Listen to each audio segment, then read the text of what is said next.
Hello guys, இன்றைக்கி நம்ம சேனலில் என்ன ரெசிபி பார்க்க போகிறோன்னா ஒரு சூப்பரான ஸ்வீட் ரெசிபி தான் பார்க்க போகிறோம். அதுக்கு முன்னாடி சேனல் இன்னும் சப்ஸ்கிரைப் பண்ணலைன்னா சப்ஸ்கிரைப் பண்ணிக்கோங்க. வாங்க வீடியோக்குள்ளே போகலாம். இன்றைக்கி நம்ம பார்க்க போகிற ரெசிபி என்னென்னா மாம்பழ கேசரி ரெசிபி தான் பார்க்க போகிறோம். நிறைய பேர் வீட்டில் எப்போவும் ரவா கேசரி தான் செய்வாங்க. சில பேர் வீட்டில் ரவா கேசரியிலேயே ஃப்ரூட்ஸ் போட்டு செஞ்சு ஒவ்வொரு பேர் வச்சுருப்பாங்க. அதே மாதிரி இன்றைக்கி நம்ம மாம்பழத்தை ஆட் பண்ணி எப்படி ரவா கேசரி செய்ய போகிறதுன்றதான் பார்க்க போகிறோம். இந்த மாம்பழ கேசரி ரெசிபி ரொம்பவே சிம்பிளாக ஈஸியாக செஞ்சு முடிச்சிடலாம். இது செய்கிறதுக்கு உங்களுக்கு ஒரு 15 to 20 மினிட்ஸ் தான் ஆகும். அது எப்படி செய்கிறதுன்றதான் இந்த வீடியோவில் பார்க்க போகிறோம். வாங்க வீடியோக்குள்ளே போகலாம். இது செய்கிறதுக்கு ஃபஸ்ட்டு ஒரு பெரிய மாம்பழம் நான் எடுத்து வச்சுருக்கேன். நீங்கள் சின்ன மாம்பழம் மீடியம் சைஸில் வச்சுருந்தீங்கன்னா 2 ஆட் பண்ணிக்கோங்க. ரொம்ப பெருசாக இருந்துச்சுன்னா 1 போதும். அதுவே கரெக்டாக இருக்கும். இப்போ நம்ம மாம்பழத்தை கட் பண்ணிக்கலாம். எப்பவும் போல் நம்ம சின்ன சின்ன பீஸாக கட் பண்ணுவோம்ல, அதே மாதிரியே கட் பண்ணி எடுத்துக்கலாம். இதை நீங்கள் ஸ்கூப் பண்ணி அப்படியே ஆட் பண்ணிக்கலாம். இல்லை இந்த மாதிரி கட் பண்ணிவிட்டும் ஆட் பண்ணிக்கலாம். இந்த மாதிரி கட் பண்ணிவிட்டு நீங்கள் பிளெண்ட் பண்ணும்போது சீக்கிரம் பிளெண்ட் ஆகிடும். இப்போ இதை கட் பண்ணி தனியாக வச்சுக்கலாம்.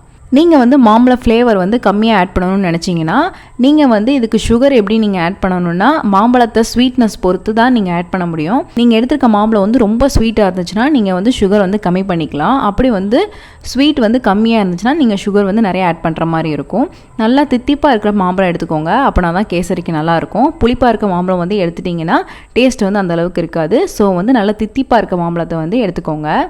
இப்போ பார்த்தீங்கன்னா நம்ம 2 சைடும் கட் பண்ணி எடுத்து வச்சுக்கிட்டாச்சு.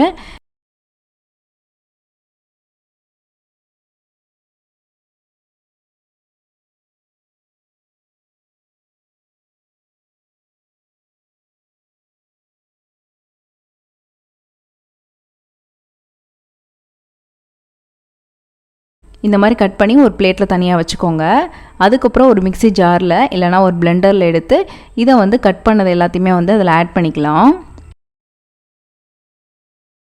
ஆட் பண்ணிவிட்டு நல்லா பிளெண்ட் பண்ணி எடுத்துக்கோங்க. இந்த மாதிரி பேஸ்ட் மாதிரி உங்களுக்கு இருக்கணும். இதை தனியாக வச்சுக்கலாம். இப்போ நீங்கள் கேசரி எந்த பாத்திரம் செய்ய போகிறீங்களோ அந்த பாத்திரம் எடுத்துக்கோங்க. அதில் 2 டேபிள் ஸ்பூன் அளவுக்கு நெய் ஆட் பண்ணிக்கலாம்.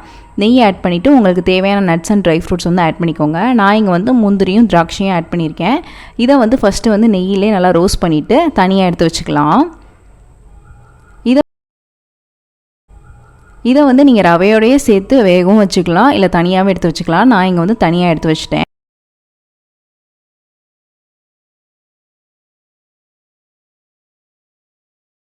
நல்லா கோல்டன் ப்ரௌன் கலரில் வந்த பின்னாடி தனியாக எடுத்து வச்சிட்டேன். இப்போ அதே நெய்யிலே நம்ம ரவையை நல்லா ரோஸ்ட் பண்ணிக்கலாம். நான் எடுத்துருக்க ரவை பார்த்திங்கன்னா 1 கப் அளவுக்கு நான் எடுத்திருக்கேன். நீங்கள் நிறையா செய்ய போகிறீங்கன்னா இன்னும் கொஞ்சம் கூட நிறையா எடுத்துக்கலாம். அப்படி ரொம்ப கம்மியாக செய்கிறீங்கன்னா 1/2 கப் எடுத்துக்கோங்க. நீங்கள் 1/2 கப் எடுத்தாலே நிறையா ரவை வரும். ஸோ பார்த்துட்டு ஆட் பண்ணிக்கோங்க. இப்போ அந்த நெய்யிலே ஒரு 5 நிமிஷம் நல்லா ரோஸ்ட் பண்ணிக்கிட்டேன். கருக விட்டுறாதீங்க. கலர் சேஞ்ச் ஆகாத அளவுக்கு நல்லா ரோஸ்ட் பண்ணி எடுத்து வச்சுக்கோங்க.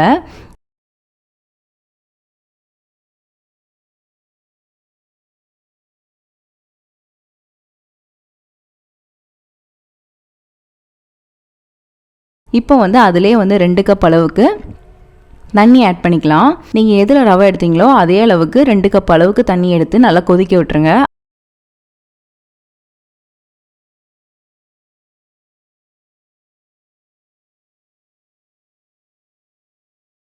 அதிலே நான் ஏலக்காயும் நல்லா இடித்து ஆட் பண்ணிட்டேன். அப்படி நீங்கள் ஏலக்காய் பவுடராக வச்சுருந்தீங்கன்னா ரவையோடு சேர்த்து ஆட் பண்ணிக்கோங்க.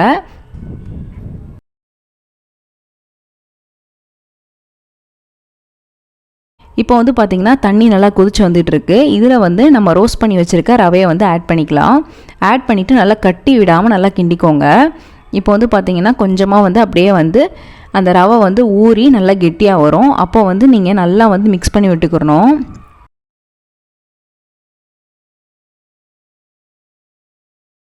நல்லா மிக்ஸ் பண்ண பின்னாடி அதே டைமில் நம்ம அரைச்சி வச்சுருக்க மாம்பழத்தையும் ஆட் பண்ணிக்கலாம்.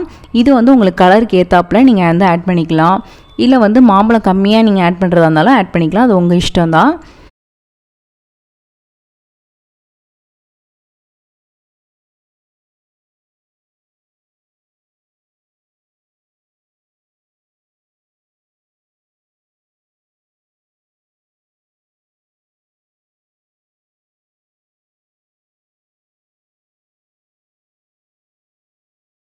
இதுக்கு சர்க்கரை நான் எவ்வளோ ஆட் பண்ணி பார்த்தீங்கன்னா 1/2 கப் அளவுக்கு நான் சர்க்கரை ஆட் பண்ணியிருக்கேன். ஏன்னா வந்து மாம்பழம் நான் ஆட் பண்ணது வந்து நல்லா ஸ்வீட்டாகவே இருக்குது, அதனால் வந்து நான் 1/2 கப் அளவுக்கு ஆட் பண்ணியிருக்கேன். அப்படி வந்து உங்களுக்கு ஸ்வீட்னஸ் கம்மியாக இருந்துச்சுன்னு நினச்சிங்கன்னா 1 கப் அளவுக்கு நீங்கள் ஆட் பண்ணிக்கோங்க.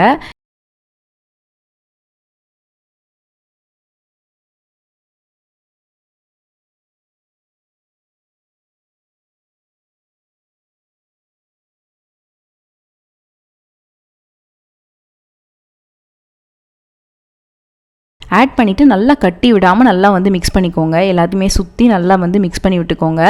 நல்லா மிக்ஸ் பண்ணி விட்டுட்டு இடையில வந்து நெய் ஆட் பண்ணி நல்லா மிக்ஸ் பண்ணி விட்டுக்கோங்க. நான் இடையில வந்து நெய் கொஞ்சம் கொஞ்சமாக ஆட் பண்ணி நல்லா மிக்ஸ் பண்ணிக்கிறேன். அதே மாதிரி மிக்ஸ் பண்ணிக்கோங்க.